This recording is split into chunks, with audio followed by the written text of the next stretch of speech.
একটু আগে বললো না যে এই জামাতের কাজ হচ্ছে শুধু বিএনপির বিরোধিতা করা, আর বিরোধিতা যদি না করে, আমি যদি ইয়েস হুজুর বলি, তাহলে তার একটা জাতীয় পার্টি তৈরি হবে। বিরোধী দলের কাজ কি? একটা বিরোধী দলকে শেডু বলা হয় কেন? কারণ বিরোধী দলের কাজ হচ্ছে আপনি যখন আমি বলেছি আপনি কেন জামাতের বিরোধী দল বিএনপি, বিএনপির বিরোধী দল জামাত, এটা তো স্বাভাবিক। আপনি যখন কম্পিটিশনে যাবেন, আপনি যখন কম্পিটিশনে যাবেন তখন সেটাই তো ধরতে হবে যে আপনি কার সাথে কম্পিট করছেন, তাকে তো আপনাকে সেটা ধরে আপনাকে আগাইতে হবে। তো তাহলে আপনি যখন বললেন যে তাদের কাজে হচ্ছে এই সমালোচনা, কিন্তু আপনি সমালোচনা কোথায় করবেন? আপনার করা উচিত যে দফাগুলো দিয়েছে প্রত্যেকটা দফা নিয়ে আপনার কথা বলা উচিত, কিন্তু আপনি সেটি পড়াশোনা আপনি করেননি। আপনি কি নিয়ে আলোচনা করছেন? আপনি আলোচনা করছেন ছবিটা কোথা থেকে ব্যবহার করেছে।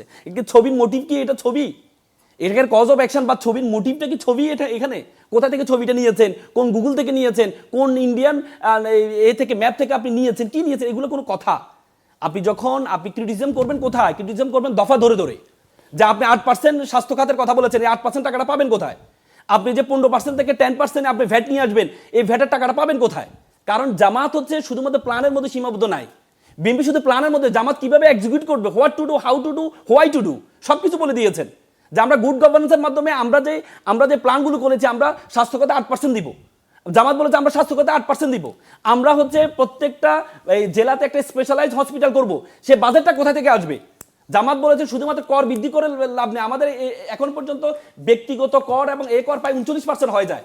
জামাত বলছে আমি 19% নিয়ে আসবো, সে টাকাটা কোথায় পাবো? কর বৃদ্ধি করে দরকার নেই, শুধুমাত্র করে যেই অসঙ্গতিগুলো আছে, কর ফাঁকিগুলো যদি দূর করা যায়, তাহলে প্রায় বছরে 2000 কোটি টাকা আপনি এখান থেকে আয় করতে পারবেন। তো সুতরাং আজকে আমাদের ইস্তেহার নিয়ে কথা বলা উচিত, ছবি কোথা থেকে আছে এটা নিয়ে না, ছবি কোথা থেকে আসবে সেটাও তো দেখার বিষয় না। আমাদের কথা বলা উচিত হচ্ছে আমি কি উদ্দেশ্যে এই ইস্তেহারটা করা হয়েছে, কোন ছবির উদ্দেশ্য তো করা হয়নি।